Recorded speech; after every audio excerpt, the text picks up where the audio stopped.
response of the leader of the opposition, Mr. Speaker. In pain, really.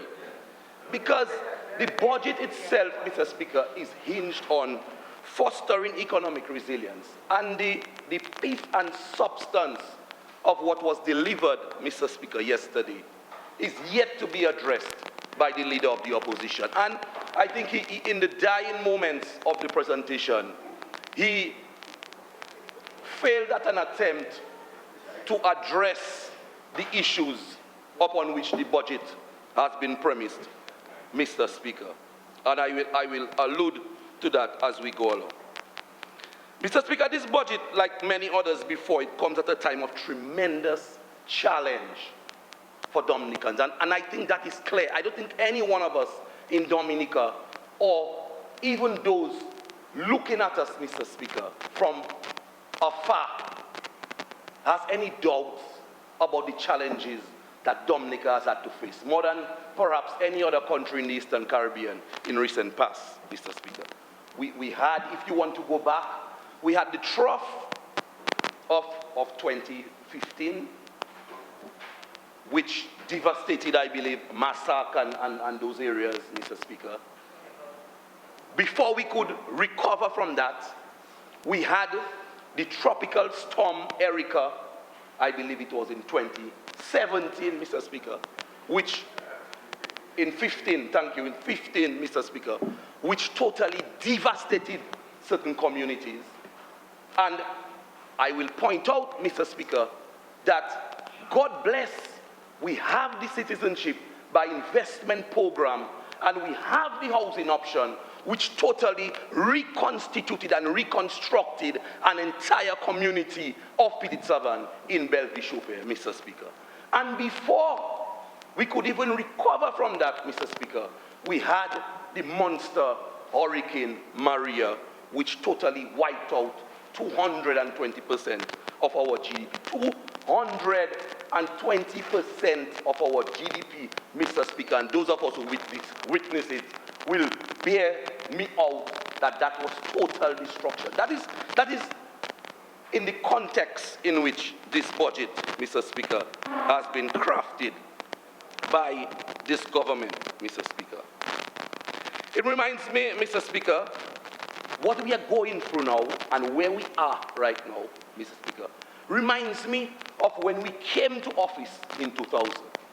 I'm fortunate enough to have been in this house when we were grappling with the economic crisis that we had to face. And that is the legacy of this government. When the history of this government is written 20 and 30 years from now, Mr. Speaker, one thing that will be noted is the success that this government has enjoyed from one challenge after another, Mr. Speaker, because of astute leadership in this country. Leadership in this country.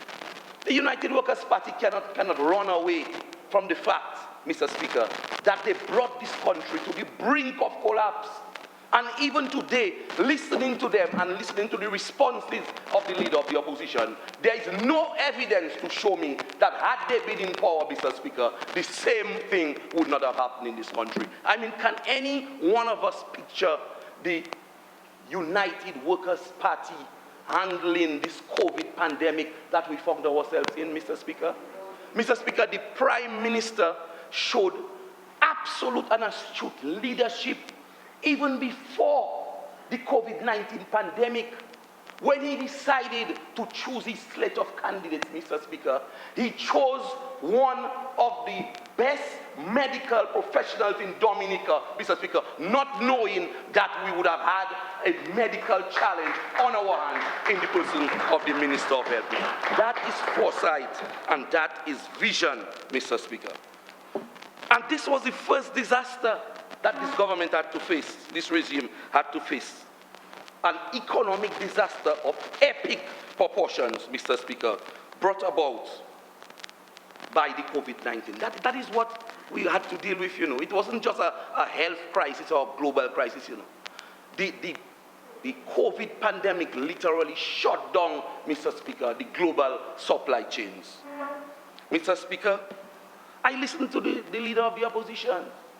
And one thing that that we must know. The leader of the opposition was always in the background advising the then United Workers' Party. He was always there. He was always there. So for him to come into this house today, and he didn't even give us options. He didn't give us alternatives. What he would have done, and the alternatives that he put forward, Mr. Speaker, was absent, was devoid of any clear path, was empty, Mr. Speaker. No options, no alternatives, Mr. Speaker. And that is what United Workers' Party has been all about. That's their legacy.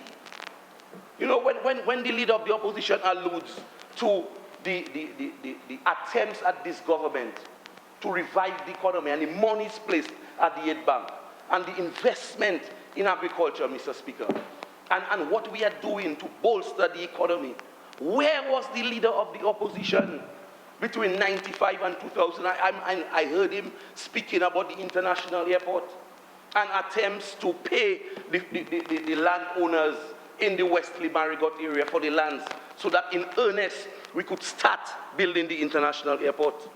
Mr. Speaker, where was the leader of the opposition?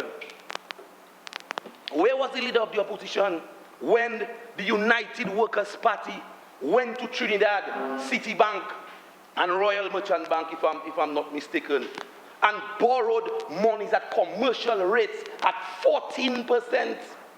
Borrowed how much? $150 million in July or August of 1991, Mr. Speaker. And by the time this government came to office in 2000, the Treasury was absolutely empty, Mr. Speaker. And now, Mr. Speaker, I put that into context, and now, 20 years later, we have to be undergoing the pains of investing and building the international airport, Mr. Speaker. That is why I'm putting that into context. We have to pay back that debt. And still now, Mr. Speaker, in this budget, we're speaking about building the international airport because of the mismanagement of the United Workers' Party. The aid bank was on the brink of collapse. I'm hearing the leader of the opposition speaking about monies placed at the aid bank, Mr. Speaker, for small business. Mr. Speaker, the United Workers' Party, same thing again, the venture capital fund. Monies got from Stabex funds and from the Taiwanese government at the time, Mr. Speaker. And government ministers were the ones applying for those same loans, Mr. Speaker, competing with the same private sector that they trying to align with and to support today, Mr. Speaker. And it is this government that has placed this economy back on track. This government that has made the sacrifices, Mr. Speaker, to bring Dominica back from rubble and ashes several times due to adverse climatic conditions. Several times. The tropical storm Erica, Hurricane Maria, Mr. Speaker, the COVID-19 pandemic. Mr. Speaker, just in January of 2020, the IMF, the IMF, no less an authority than the International Monetary Fund, said that the economy was set to expand, Mr. Speaker. That was the trajectory of the Dominican economy. That is where we were, Mr. Speaker. The economy was set to expand, Mr. Speaker. That was proper management of the Dominican economy. The economy was set to expand. But again, Mother Nature. Again, fate, Mr. Speaker, the COVID-19 pandemic. The government barely had time to settle down. We came to office in December 6. We were not even sworn in. We were sworn in somewhere in January, Mr. Speaker. And lo and behold, less than a month later, we had to deal with the COVID pandemic. But yet, for another time, the government sprang into action. The government took the bull by the horns, Mr. Speaker. And we see the results of the handling of another crisis today. Dominica is recorded as one of the countries in the world to have done the best as far as the management of the COVID-19 pandemic is concerned. But the leader of the opposition, true to himself, Mr. Speaker, he couldn't help himself. He couldn't help himself. That is the nature of the leader of the opposition. I remember it must have been in March when we just had the first view of the approaching pandemic, Mr. Speaker. The Prime Minister again, with his wisdom, his foresight, and his direction, called a national consultation of the entire country, a bipartisan consultation.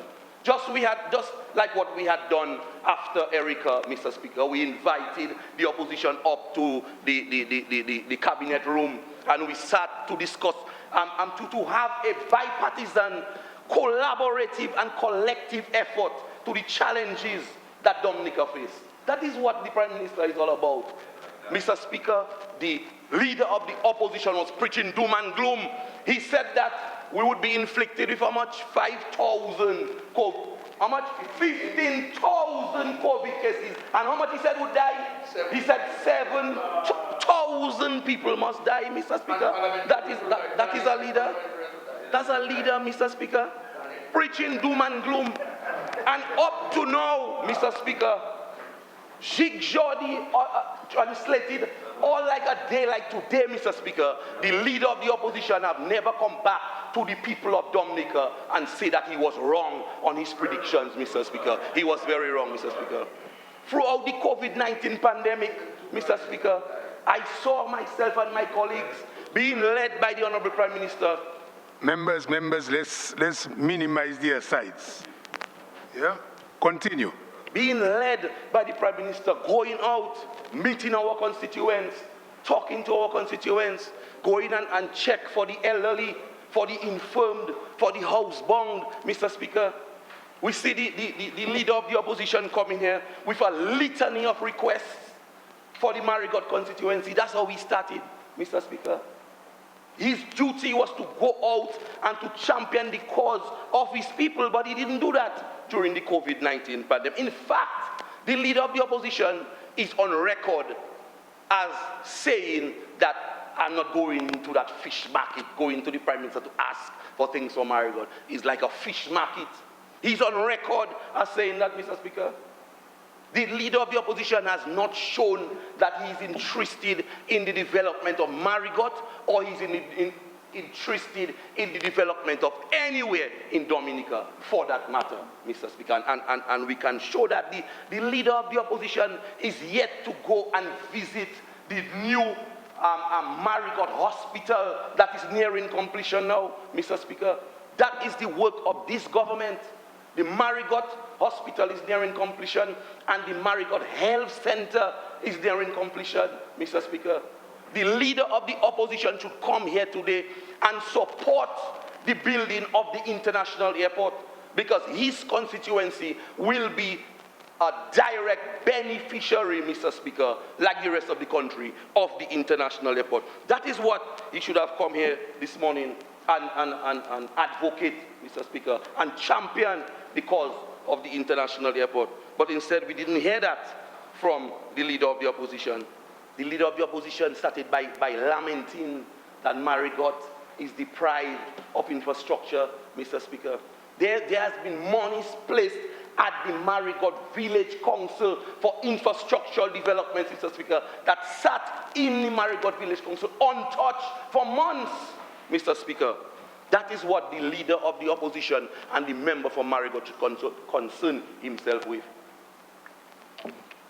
So, Mr. Speaker, that is the context in which the budget this year is being framed, Mr. Speaker. That is the context. And that is what we will continue, Mr. Speaker, to focus on.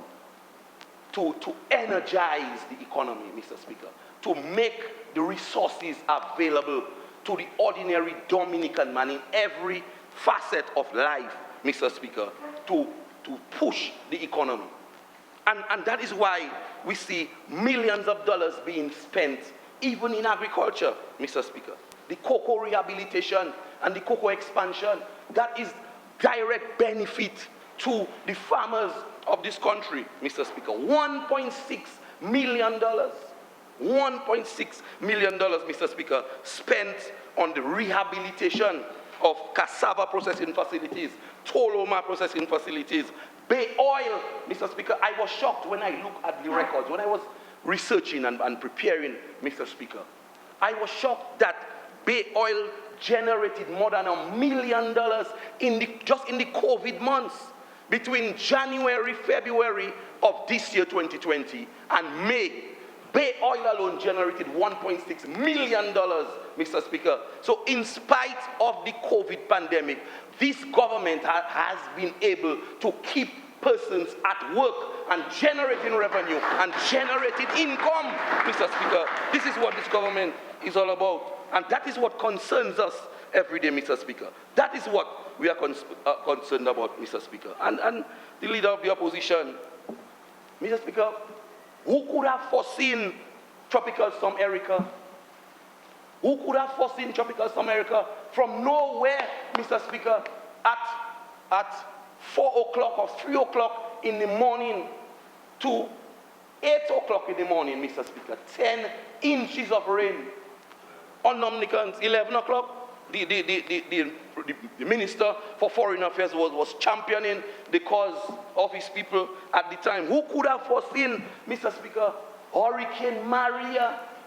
Who could have foreseen Maria that came upon Dominica and sat upon Dominica for hours, dumping wind and rain with a ferocity that had never before been experienced, Mr. Speaker, in the history not only of Dominica, but of natural disasters in the world.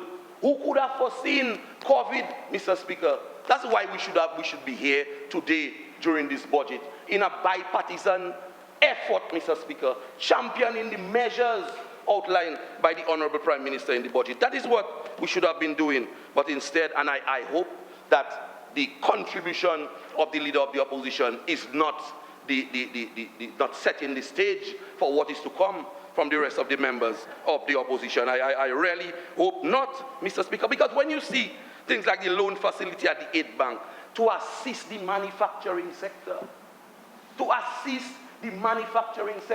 Mr. Speaker, a loan being made so that they could purchase all of the local material. Now the farmers can go and plant all of the peppers for pepper sauce of Hot Rose and Big G's and all of the others, Mr. Speaker. That is what the government is all about. Mr. Speaker, all the passion fruits, the farmers can go now and plant all the passion fruits so we can get that, Mr. Speaker, to turn into passion fruit syrup. All of the coconut oil that goes through, Mr. Speaker, there's an underground economy, really, that happens between Dominica and the French islands, where hucksters go with their bags of things like coconut oil and castor oil and this thing, Mr. Speaker, generating serious revenue for the ordinary man. And this government is saying that we're going to invest in those things. So member, you'd like to say underground or informal? Informal, Mr. Speaker, informal economy. Where so you'd like to withdraw? Yes, underground and informal, Mr. Speaker. Okay. An informal economy going on between Dominica and those countries. Little ordinary persons all over Dominica, in rural Dominica, engaged in those cottage industries.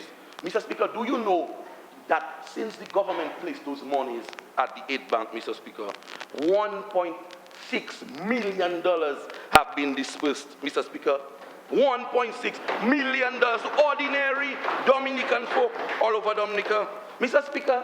And that reminds me, of in 1996-97, we had diplomatic relations with Taiwan at the time, the province, the village in China, in the People's Republic of China, Mr. Speaker. And there was money placed at the Aid Bank. Also, too, we had gotten some money from the European Union under STABEX funds, Mr. Speaker. Because of what United Workers' Party had done, we had started seeing the first light of the demise of the banana industry. So we had gotten some monies from the European Union to bolster those who had lost their income from the banana fallout, called STABEX funds. And that was placed at the Aid Bank, called the Venture Capital Fund, very much like we have monies now being placed at the Aid Bank. And Mr. Speaker, do you know that it was government ministers and the hierarchy of the United Workers' Party who applied for those loans at the Aid Bank at the time, Mr. Speaker, who wanted to establish Crusher in Marigot because the international airport was coming up. So you need to put context and relevance. Yes, so I'm showing that this government now is placing monies at the Aid Bank, Mr. Speaker.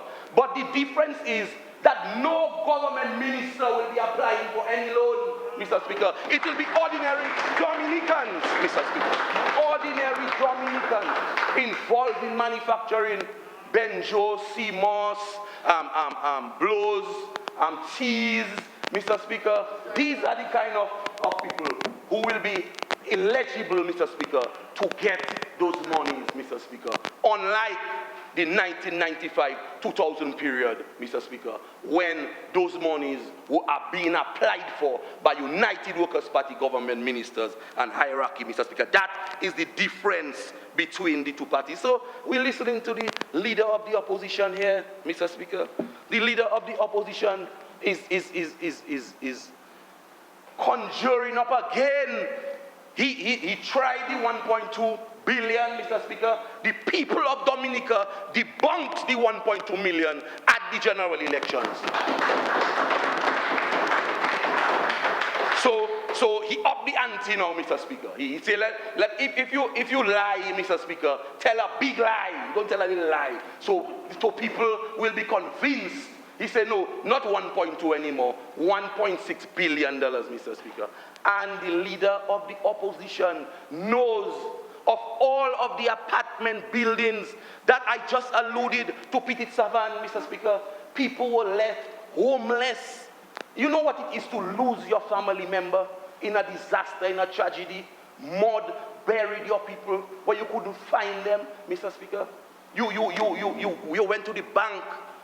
After you work hard and save, you take a mortgage of $500,000 to build your home. I know young persons like myself. There's a young man, very good friend of the member for Petit Savan, the Minister for Foreign Affairs, who went to the bank and took a mortgage, $450,000, built his home, Mr. Speaker.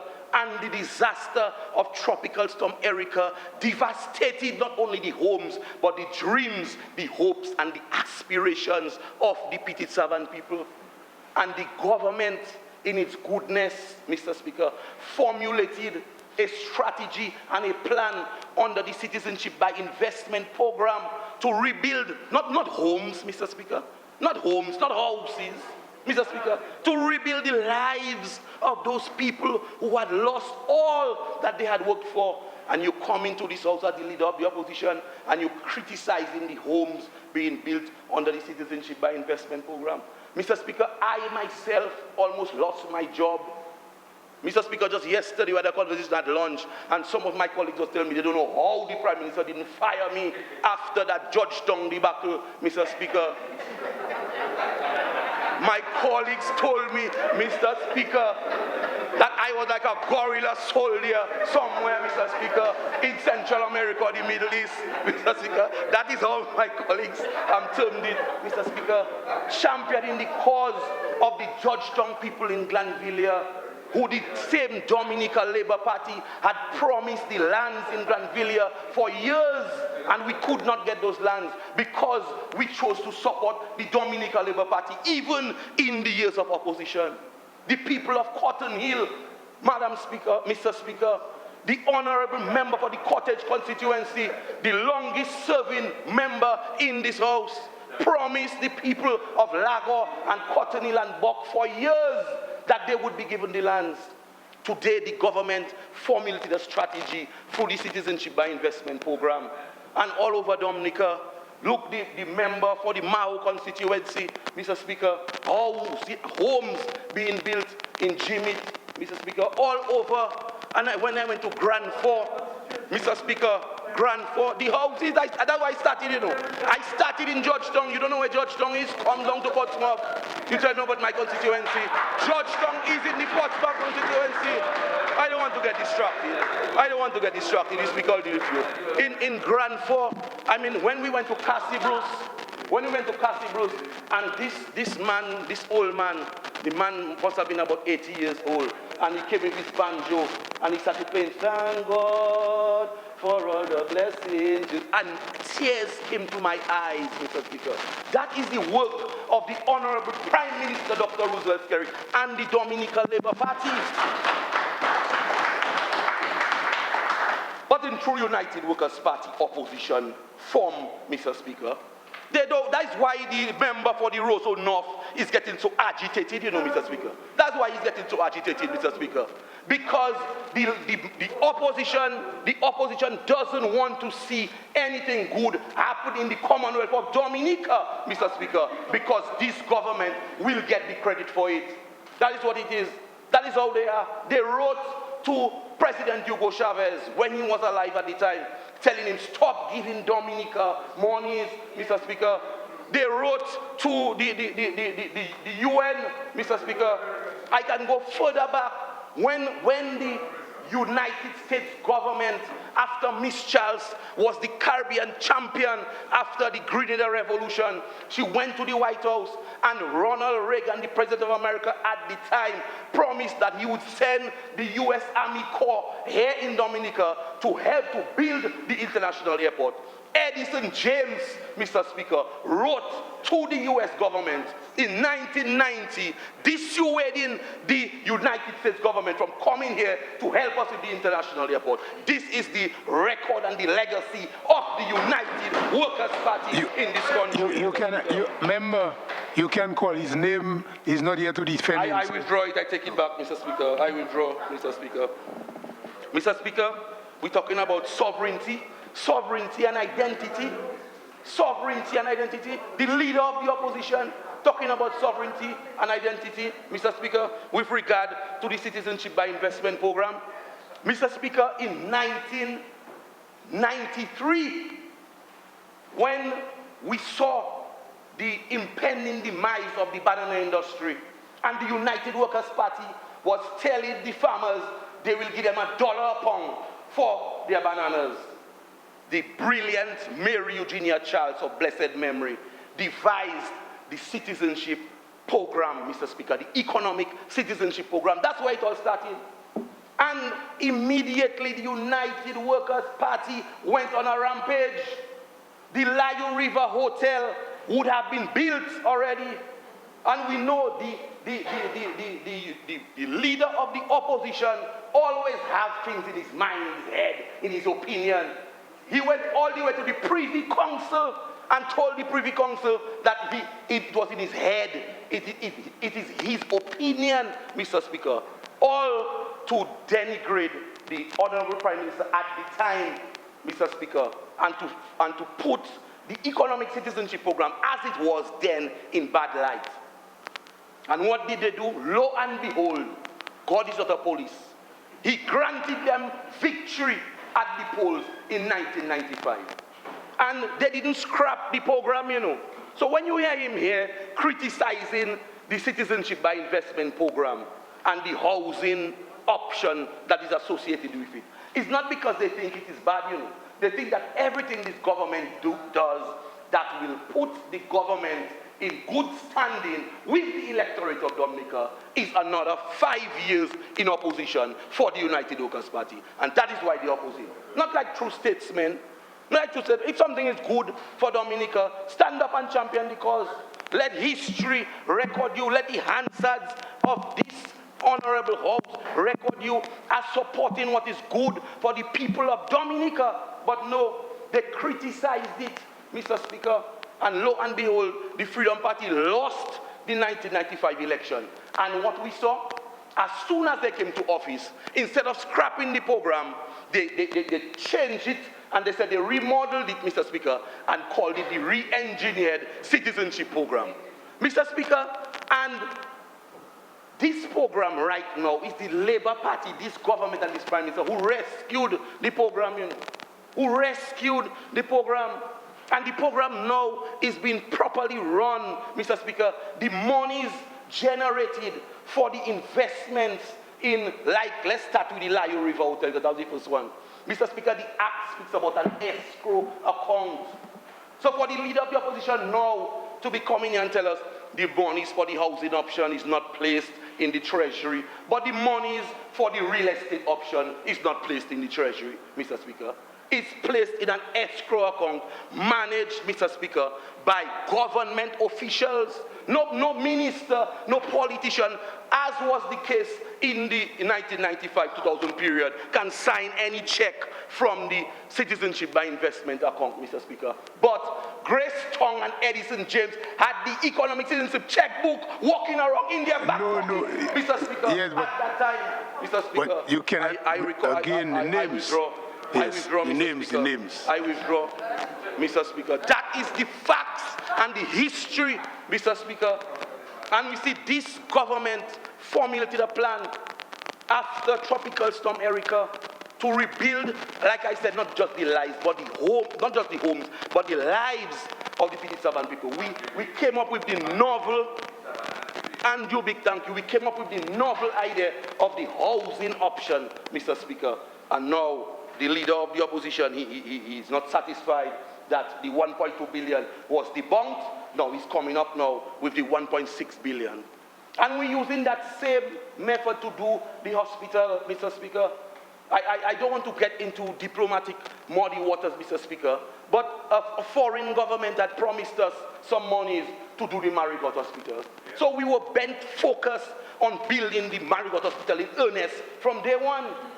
But when we saw what the foreign government was giving us, Mr. Speaker, and what we ourselves, our own vision, what we wanted for the Marigot Health District, it's not a Marigot Hospital, you know. And we must get that clear, you know. It's the Marigot Health District involving the Kalinago territory, Mr. Speaker, Cassie Bruce, Mr. Speaker, Wesley. That is what it is. It's the Northeast Health Facility, Mr. Speaker, that happens to be in Marigot. That's what we are doing. And we must call it by its name, Mr. Speaker. Mr. Speaker, I mean, you know, and the leader of the opposition is just carrying on in true to form. He's talking about sovereignty and identity in the hands of Mr. Speaker, I am old enough to remember characters like Al-Masari and Christopher Skase. I don't have the time to go into all of that, Mr. Speaker. That is the legacy of United Workers' Party. And more recently, Mr. Speaker, the one of the most reputed media outlets in the world, in the person of Al Jazeera, came to Dominica and told us that the leader of the opposition was implicated in a conspiracy to sell Dominican diplomatic appointments, even though he wasn't even in government yet, Mr. Speaker. Kwedi, Mr. Speaker. That is what you're doing. Kwedi, Mr. Speaker. And you come in here now telling us about sovereignty and identity. Sovereignty and identity. And you want to make a stranger a diplomat in Dominica, a man you have not met, a person you don't know, Mr. Speaker. Your signature is the ink hadn't dried on the memorandum of understanding, Mr. Speaker. We have it. These are the facts of the matter. You know, when we listen to the leader of the opposition this morning, I'm wondering, but I fell asleep and didn't get up. I'm dreaming, Mr. Speaker. I don't understand that at all. I don't understand that at all, Mr. Speaker. So when the leader of the opposition pulled a con job on, or tried, he didn't succeed because the result of the election shows that he didn't succeed. He tried to pull a con job with the 1.2 billion.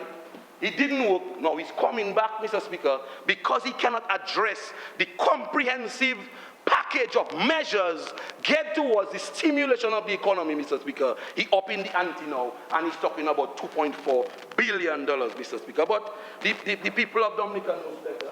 The people of Dominica knows better, Mr. Speaker. And they know because they show by their overwhelming support, 18-3 at the polls, that they understand what good and accountable government means. A government of progress, of vision in this country. That is what we're all about, Mr. Speaker. We're all about generating revenue. When we see the ideas that this Prime Minister and this government comes up with are so novel that it bamboozles the opposition, Mr. Speaker. They don't understand. We're talking about the Dominica Entrepreneurship Visa, which, if you understand the Citizenship by Investment Program, is a brilliant idea. It's another version again. So in the next budget now, he'll add another 1.2 billion to the entrepreneurship visa. Wait, mark my words. Mark my words. In the next budget, he's coming back again, because the Dominica Entrepreneurship Visa will allow all of our economic citizens out there, Mr. Speaker, to look at what Dominica is doing and invest in a particular project in Dominica, invest in a business. So investor will look and say, wow, that guy, that cocoa stick, he comes to Dominica's authority, that cocoa stick makes some good cocoa tea. Wow, that bay oil thing can go far in the pharmaceutical industry. It can make some perfumes and stuff on that. That marijuana has some good potential marijuana oil, Mr. Speaker. So the organic marijuana oil. So the economic citizens, Mr. Speaker, will be granted a Dominica Entrepreneurship Visa where they will be able to invest. So that is a novel way of raising funding needed to pursue the developmental goals of the Commonwealth of Dominica, Mr. Speaker. That is what it's all about. So that is why I support the entrepreneurship visa program. And that is why I support the housing option, because I have seen what it has done for my constituency and for other constituencies around Dominica. So I support it wholeheartedly, Mr. Speaker. $23.3 million investment in the micro, small, and medium-sized, Mr. Speaker. 23 more minutes, 23. Mr. Speaker. Yeah. Medium, micro, small, and medium enterprise. That is what will drive the economy in the short to medium term. We're going to be investing, Mr. Speaker, and you yourself, you know about that, Mr. Speaker. In your other life, you were a champion in small business, Mr. Speaker. You championed the cause of your various IROC pizza, and you had a lovely bakery in Portsmouth, Mr. Speaker, making good bread. Mr. Speaker, these are the things that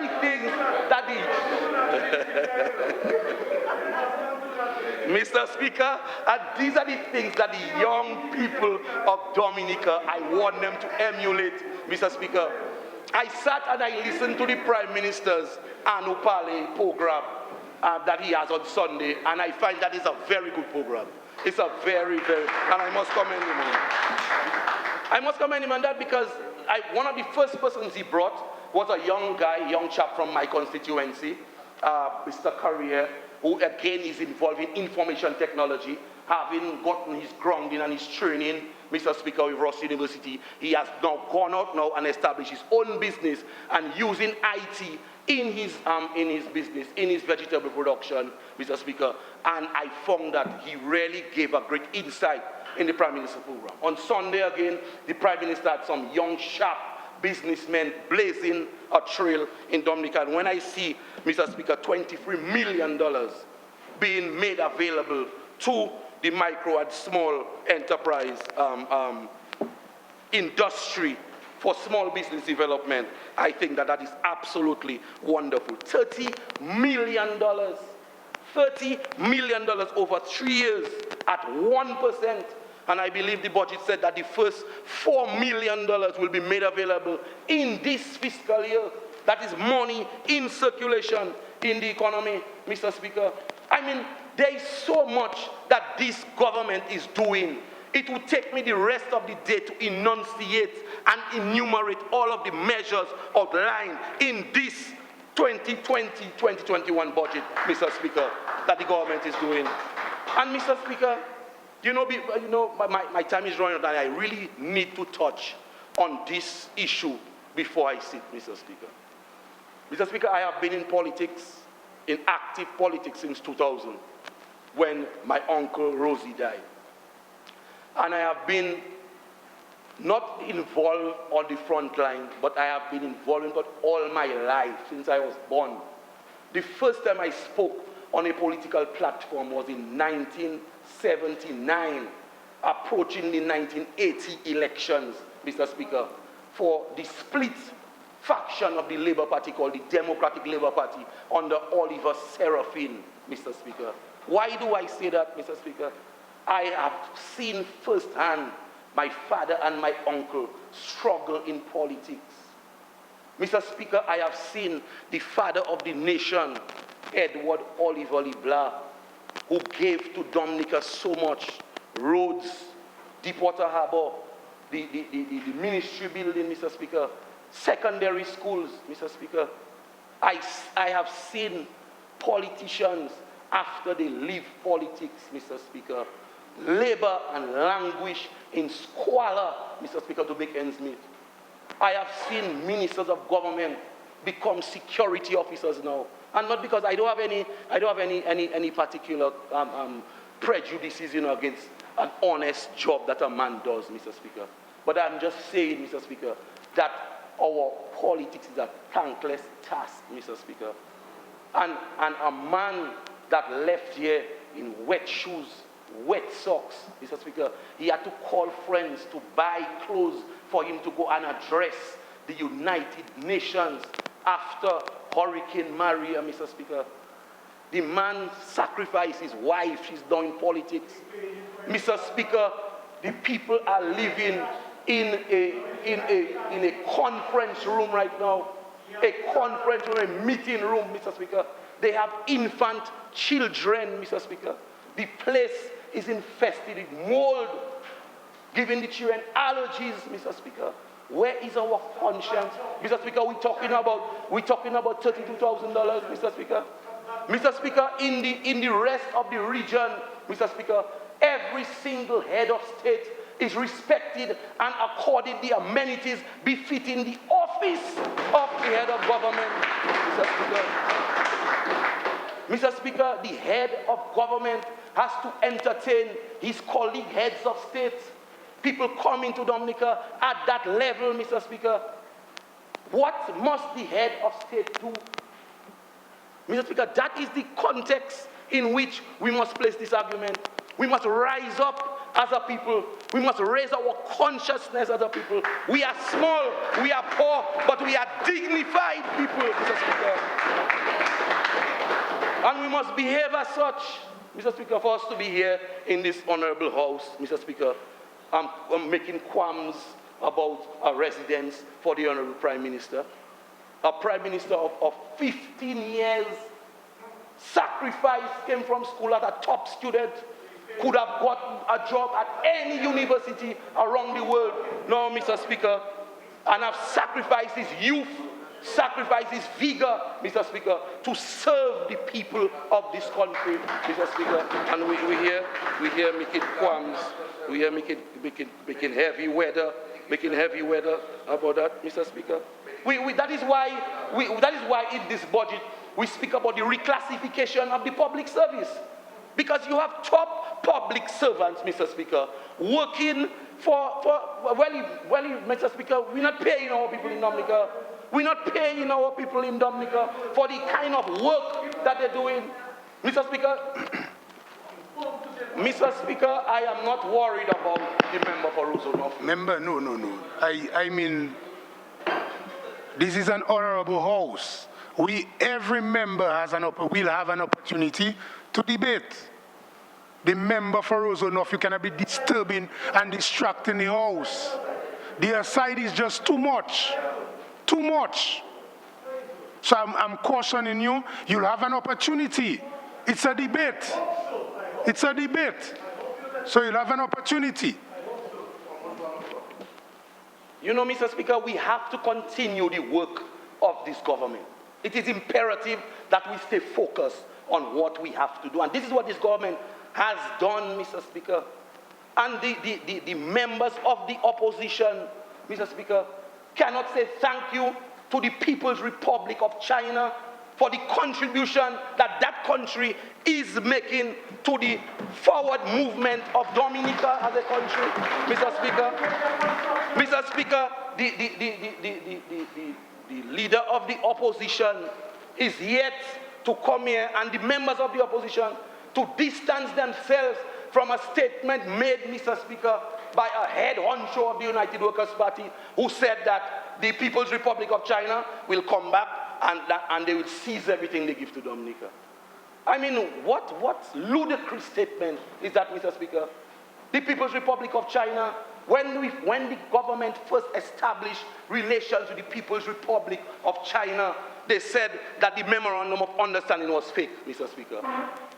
The People's Republic of China came here, they did the Windsor Park Stadium free of charge, Mr. Speaker. They went on, Mr. Speaker, they criticized the State House. They criticized the State College, Mr. Speaker. The West Coast Road that links the city of Roseau to the town of Portsmouth. With the hotels and the kind of tourism infrastructure that we have now coming up in Portsmouth, Mr. Speaker. And I can go on and on and on, Mr. Speaker. They went to China, Mr. Speaker, eat the Chinese food. We saw them drink the Chinese drink, Mr. Speaker, and they come back here today and say that the Chinese will come back when they're ready to seize everything they give to Dominica. Mr. Speaker, that is the statement of the United Workers' Party.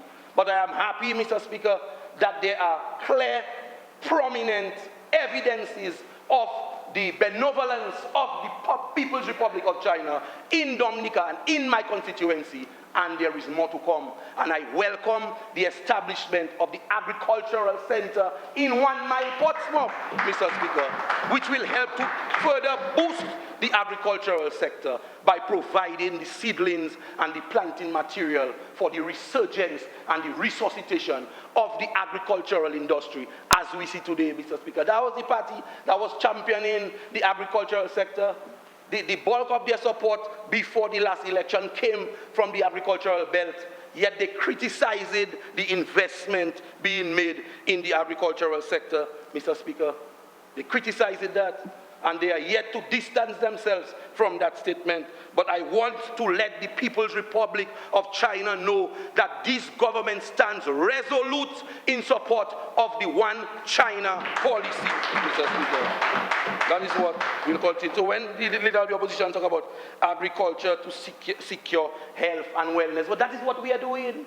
That's what we are doing, investing in agriculture. The World Bank program, Mr. Speaker, will pump millions of dollars into the hands of the farmers, Mr. Speaker, so that they can go back to their farms. Right now, Mr. Speaker, we have markets in every single regional country, Mr. Speaker, outside of Dominica. We have boats going to Martinique, to Barbados, to Trinidad, to Guadeloupe, Antigua, Saint Martin, Mr. Speaker. I implore the farmers to go back to your field and plant. There is an outfit in Antigua asking us for all of the plantains that we can supply, Mr. Speaker, to make plantain chips. Yesterday, I got a call from an outfit in Miami asking us for all of the toloma, the arrowroot that we can produce, and we are giving support to the arrowroot producers in La Plaine for that purpose, Mr. Speaker. All over the country, Mr. Speaker, we are assisting in toloma production, in faring production, in bay oil production, Mr. Speaker, in fresh produce, Mr. Speaker, not only for our local Dominican consumption to guarantee food security, but we are feeding the region. And the COVID-19 pandemic gave us an ideal opportunity to take advantage of those markets, Mr. Speaker. So all our farmers have to do, and the member for Roseau North and a former member who is now in South Sudan said that they were trying some huckstering outfit some years ago. And Jig Jody, we don't know how much they ship, what they generate, and where they send the stuff to, Mr. Speaker. The owing farmers, go and pay the farmers the monies that you got. Go and pay the farmers. Go and pay the farmers, Mr. Speaker. $13 million for the tissue culture facility at 1 Mile. The tissue culture facility will produce the top quality planting material that we need, Mr. Speaker, in our quest to continue to develop the agricultural sector and the agricultural industry. That is what we are doing. $440,000 invested in the fisheries sector. And one of the fisheries complexes is in my constituency, and that is one of the fisheries outfits, Mr. Speaker, that generates the most fish catch. I can stand there without any fear of contradiction, Mr. Speaker, and say that my fishermen in the Portsmouth constituency are among some of the best fishers in Dominica, Mr. Speaker, to the point where we are exporting fish right now to Saint Martin and Antigua, Mr. Speaker. And you see, that is one of the that's how God works in mysterious ways, Mr. Speaker. But because what the COVID-19 pandemic has done, because it shut down the entire global chain, Mr. Speaker, the fishers up in the north cannot or are not fishing as much as they would like. So all of the archipelagic species, Mr. Speaker, are coming further down south into the warm weather, Mr. Speaker. That's what they're doing. So right now, Mr. Speaker, in Dominica, yellowfin tuna, aka tor, is $5 a pound, Mr. Speaker. That is the work of this government because we invested in the fishing sector. That is what we are doing, Mr. Speaker. We've invested in fads. We've invested in boats, Mr. Speaker. We've invested in engines, and there is more of that to come under the World Bank Agricultural Investment Facility, Mr. Speaker. That is the work of this government. Vision, foresight, planning. This is what this budget speaks to, Mr. Speaker. And we're not only doing that. Nine more minutes. Thank you, Mr. We're not only doing that, Mr. Speaker, in our constituencies. We're not playing politics with that. We invest in all over the country, Mr. Speaker. The China Friendship Hospital is in the Roseau North constituency, and I know that the member for Roseau North will congratulate and compliment not only the government of the People's Republic of China, but the government of Dominica, Mr. Speaker, for fulfilling that project, Mr. Speaker. That's what we are doing. Mr. Speaker, the Marigot Hospital and the Marigot Health Center, Mr. Speaker, is in the Marigot constituency, Mr. Speaker. That is what this government is doing for the people. Mr. Speaker, the Salisbury Primary School that was completely refurbished and rebuilt, Mr. Speaker, is in the Salisbury constituency. So every constituency, and I may even go as far as saying every community in Dominica is being touched by the benevolence of this Labour Party government. That is what we are doing, Mr. Speaker. We'll continue, and I'm happy that the Prime Minister spoke about the privatization of the abattoir, because that is a great opportunity for a private person. And you see how we are private sector driven, Mr. Speaker. We are private sector friendly. We do not get involved in private sector business, Mr. Speaker. During 95 to 2000, Mr. Speaker, there were ministers of government ordering pipes for the OASCO through their private business. That's the legacy of United Workers' Party, Mr. Speaker. But we are not involved in that. We are making funding and resources available to the private sector of Dominica, Mr. Speaker. That is what we are doing. So that the private sector can drive growth in this country, growth and development. That is what we are doing, giving the private sector the opportunity. And I'm so excited, Mr. Speaker, about the digital revolution that is taking place in Dominica. And that has been put into the capable and energetic hands of a young, brilliant, Mr. Speaker, Senator Larry. Because we have to move with the information age. And we saw it. The Ministry of Education did a brilliant job during the COVID-19 pandemic with the students, our primary school students. Mr. Speaker, my daughter is 8 years old, Mr. Speaker, and everything that the Ministry of Education was sending at them was on computer. I had to go and buy a laptop for the child, Mr. Speaker, because the teachers and the students were sending the lessons for the students on the computer, on IT, and so on. I'm saying this is the Dominica of the future.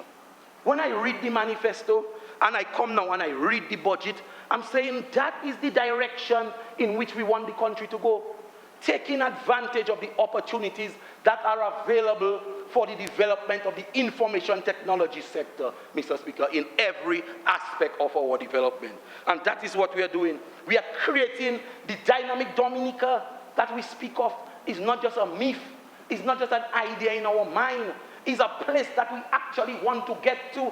Dynamic Dominica, Mr. Speaker, is a particular stage of our development where we will be a shining example, not only for the rest of the region, but in fact for the rest of the world, Mr. Speaker. And this budget sets the foundation for the realization of that dream, Mr. Speaker. That's what we're doing. We set it up, innovation campuses, and I am the minister responsible for innovation, and that is why I'm excited about that. So places like the Dominica State College can team up with the Bureau of Standards, can team up, Mr. Speaker, with all the brilliant IT minds. We have young people in Dominica, Mr. Speaker, creating programs at their home meal, computer programs at their home. We want them to put them in one setting, Mr. Speaker, where they can address the challenges, the economic and social challenges that we have. They can sit down and they can create an app, Mr. Speaker, to tell us when to plant, when to harvest, when to fertilize, Mr. Speaker. They can sit down and create an app and tell us how to fight black sigatoka, Mr. Speaker. They can sit down and create an app and tell us how to track the geology of the rivers, Mr. Speaker, so we can know water flow. We can know where the danger spots are in times of natural disasters. That is what, Mr. Speaker, the innovation campus will do. It will create a Silicon Valley in Dominica for the rest of the Caribbean, Mr. Speaker. That is what we want to do. That is what we want to do. So in the next 5 years, Mr. Speaker, Dominica will be the example for the rest of the Caribbean and the rest of the world. 3 more minutes. Mr. Speaker, no, I don't need more time. Mr. Speaker, that is what we are doing. So when we stand there 5 years from now, Mr. Speaker, the rest of the world will look at us and say, yes, here is a small island developing state that has set the example, that has created the benchmark, Mr. Speaker. That is a shining model for what small island developing state development is all about. In agriculture, in infrastructure, in healthcare, Mr. Speaker, in tourism. That is what we are doing, every single aspect, taking us from the stage where we were totally devastated by the recent Hurricane Maria and COVID-19 and building a foundation, a lasting, sustainable development model for future generations to follow, Mr. Speaker. That's what we are doing. And we know that the people of Dominica are with us because they have shown us that they are with us. They have given us the mandate, so we should sit back. We should continue to remain disciplined, and we have the blueprint in the budget. We have drafted it, and it's not by accident. If you look at the manifesto and you superimpose this budget on the manifesto, you know we're on the right track. And you know we must succeed, as the Prime Minister said we will, because we have shown in the past that we are successful. We have shown in the past we built the Kapinski Hotel, Mr. Speaker, right there in Portsmouth. The opposition didn't support us. They said that we were taking part of the swamp to the national park. Thank you. They're taking the national park, Mr. Speaker. We built the Kapinski. Mr. Speaker, Jungle Bay was destroyed in Petit Savant Point Millet. Go to Jungle Bay today, the work of this government, Mr. Speaker.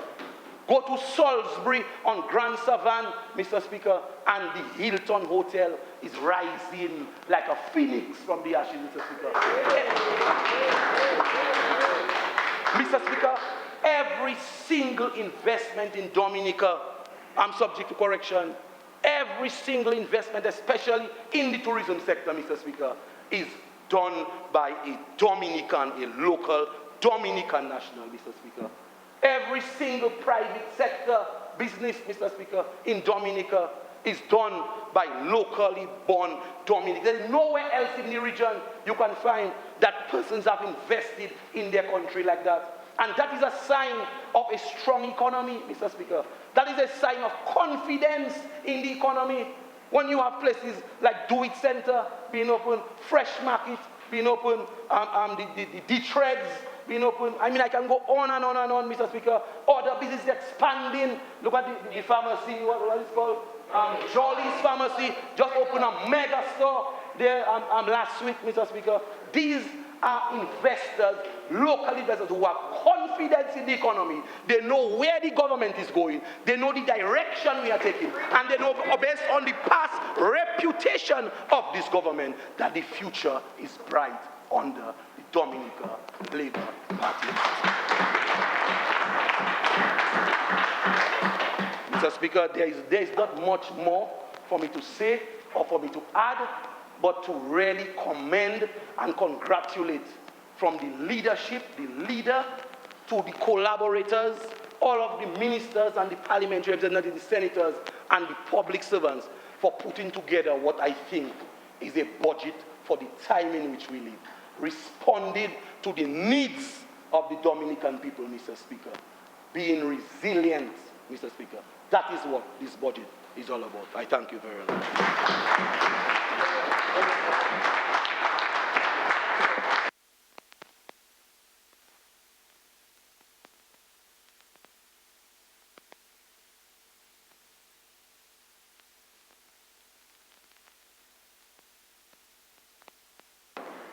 Mr. Speaker, I move that this honorable House be suspended until 3 o'clock this afternoon.